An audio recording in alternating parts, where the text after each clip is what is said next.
Assalamualaikum warahmatullahi wabarakatuh. Yuk kita lanjutkan. Kita jelajahi dulu dunia filsafat yang membahas tentang self-love ini. Ada beberapa yang menurut saya menarik, gagasan-gagasan para filsuf. Misalnya saya awali dari Buddha Gautama. Ada quote terkenal sekali dari beliau, engkau dirimu sebagaimana siapapun di seluruh alam semesta ini berhak atas cinta dan sayangmu.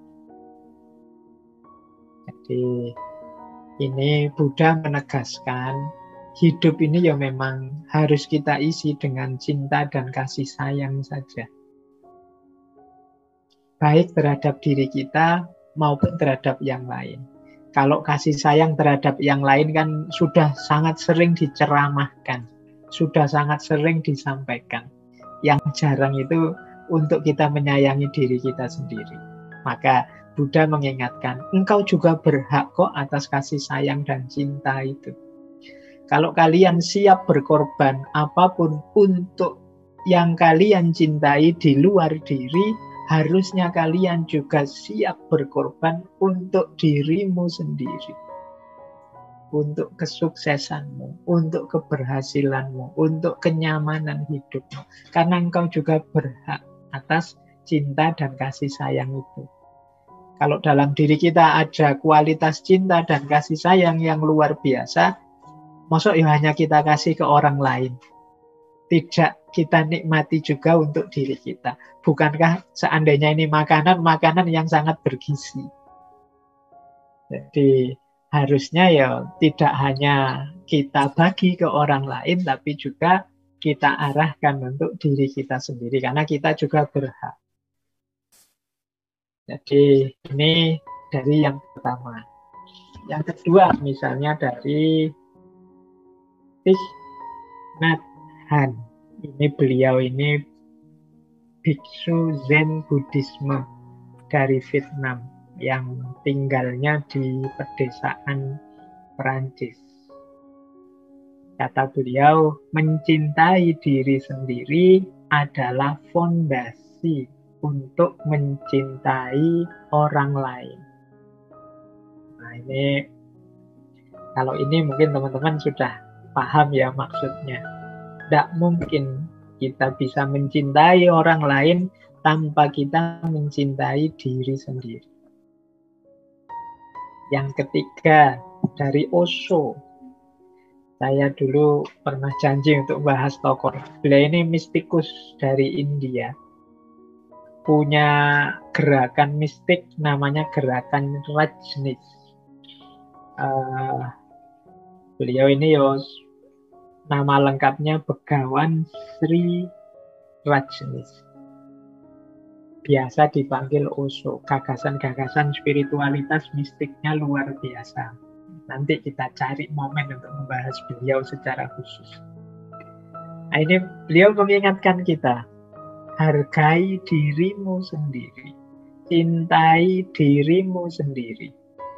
Karena tidak pernah ada orang sepertimu dan tidak akan pernah ada lagi.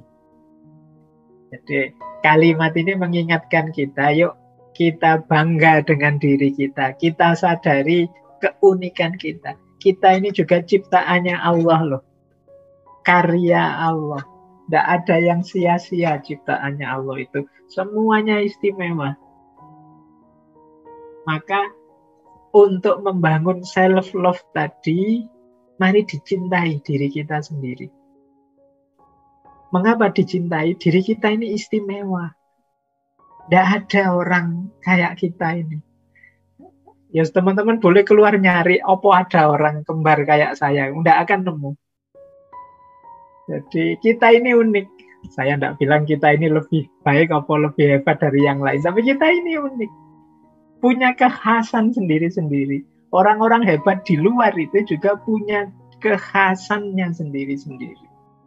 Hanya saja mungkin mereka pede dan mengaktualkan potensi keistimewaan mereka, sementara kita ini tidak pede, minder, sehingga tidak berani tampil, tidak berani menunjukkan siapa aku yang sebenarnya. Ini menunjukkan kita tidak menghargai diri kita sendiri.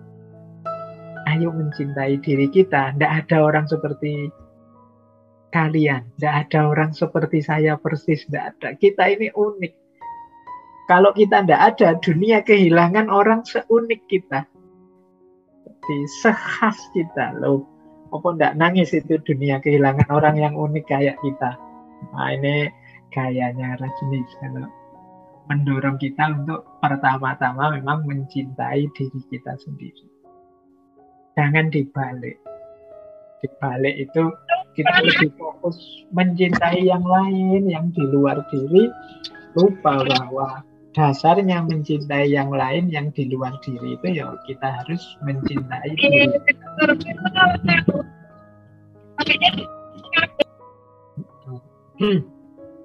Oke, baik. Yo, saya bilang tadi dimaklumi kalau ada suara-suara bocor, ya memang Zoom seperti ini pasti akan ada yang seperti itu. Mereka ya tidak niat ganggu loh ya, karena memang sistemnya memang begitu. Yuk kita lanjutkan. Wah ini kok dari Buddha, dari mana-mana Pak, dari Islam. Nanti terakhir kita bahas agak panjang yang dari Islam tentang self-love ini. Nah, ini juga tokoh-tokoh yang kemarin kita jelajahi. Pembahasannya tentang self-love. Misalnya Lao Tzu. Kata Lao Tzu, Lao Tzu, Lao Tzu, menjadi orang yang sepenuhnya alami itu sangat penting.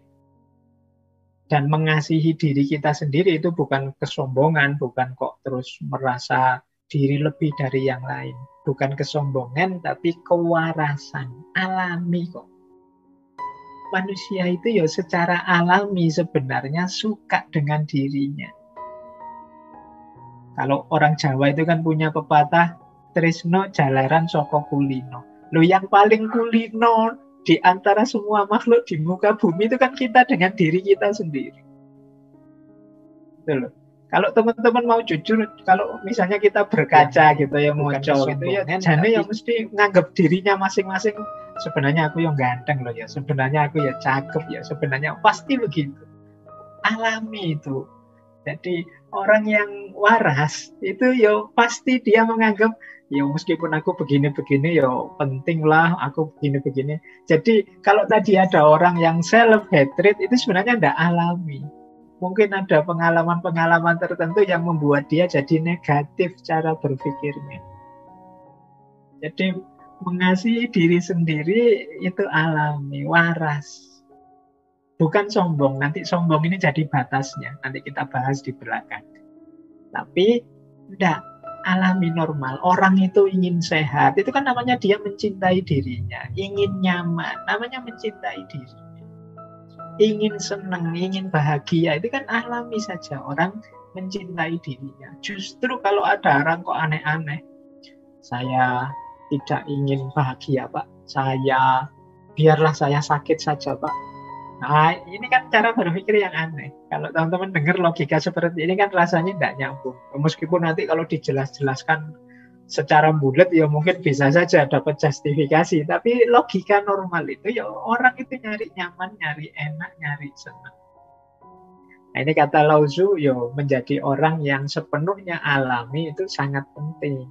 Jadi yuk biasa saja. Kalau memang kita suka dengan diri kita, kita wujudkan itu, kita hidupkan itu. Bahkan kata Spinoza, memelihara diri, peduli pada diri sendiri, itu termasuk kebajikan yang tertinggi.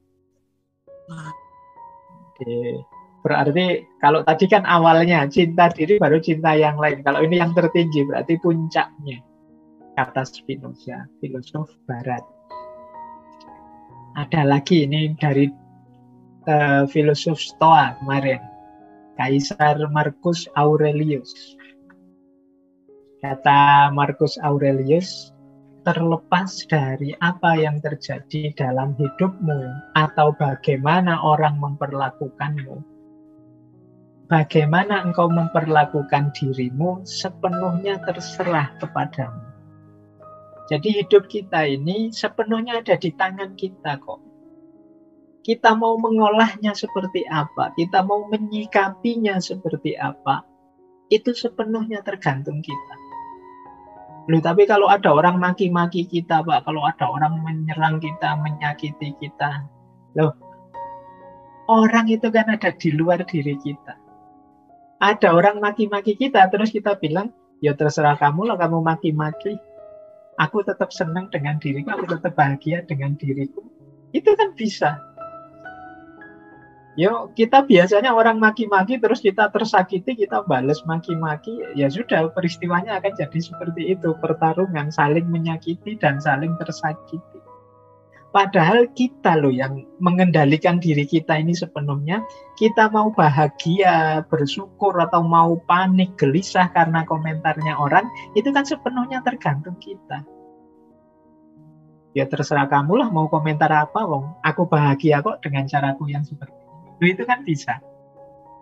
Meskipun kita sering bersikap sebaliknya. Waduh, kok dikritik ini, waduh, kok diserang ini, wah, itu kan. Kadang-kadang kita terus defensif. Karena kita merasa lemah, kalah, terus balik nyerang, nyari salah-salahnya sana. Akhirnya yang sana mengungkap, bongkar kesalahan-kesalahan kita, kelemahan kita. Yang sini juga begitu, balas dendam. Akhirnya buka-bukaan, terus sama-sama tersakiti. Sama-sama pisah-pisahan, tawuran, gegeran. Ini katanya Markus, ayo, wong kita ini yang penguasa diri kita sepenuhnya kok. Kita bisa mengatur apapun yang kita inginkan. Mari kita arahkan ke yang positif, yang baik-baik saja. Entah orang melakukan apa, entah orang komentar apa, entah orang mempengaruhi apa dalam hidup kita, tapi kendali sepenuhnya hidup kita ada di tangan kita. Katanya Kaisar Markus selanjutnya, jika engkau tidak menghormati keinginanmu sendiri, tidak akan ada orang lain yang menghargainya. Engkau hanya akan menarik orang-orang yang tidak menghormati dirimu sebagaimana dirimu. Jadi kalau kita tidak menghargai diri kita, jangan harap orang lain akan menghargai kita. Ya orang akan bersikap sebagaimana kita bersikap. Jadi misalnya, saya ini apa Pak, saya ini orang rendahan, saya singkir-singkirkan saja lah Pak, saya ini tidak penting. Loh itu nanti teman-teman sekitarmu yang datang ya akan mengikuti sikapmu itu. Dia itu maunya disingkir-singkirin kok, dia itu maunya. Jadi kalau kita tidak menghargai diri kita sendiri, ya orang akan melihat kita, wah iya ya, dia inginnya dibegituin, dia pinginnya di pinggir-pinggirkan, dia merasa dirinya rendah, ya orang akan menyesuaikan dengan kita. Jadi kata Markus, engkau karena tidak menghormati dirimu, ya orang-orang di sekelilingmu akan tertarik untuk tidak menghormati dirimu juga, sebagaimana diri. Oke.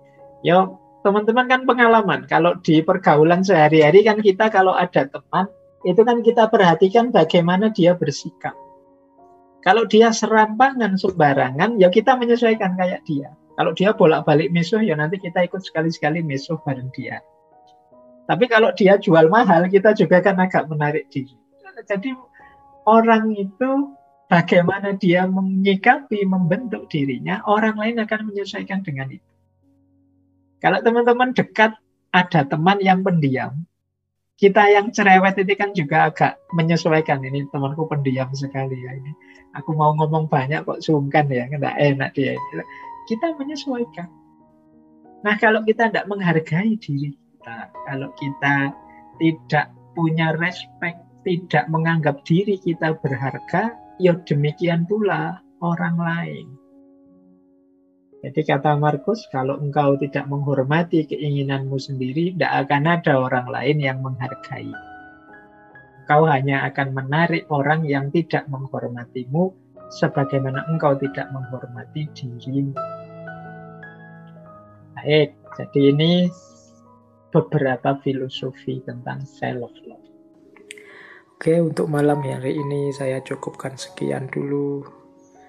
Mohon maaf kalau ada yang kurang berkenan, mungkin satu dua kekurangan apa, mohon dimaklumi. Kalau ada kekhilafan, kealpaan yang teman-teman ngerti benernya seperti apa, ya silahkan disampaikan. Kurang lebihnya mohon maaf. Wallahul muwaffiq, wallahu a'lam bissawab. Wassalamualaikum warahmatullahi wabarakatuh.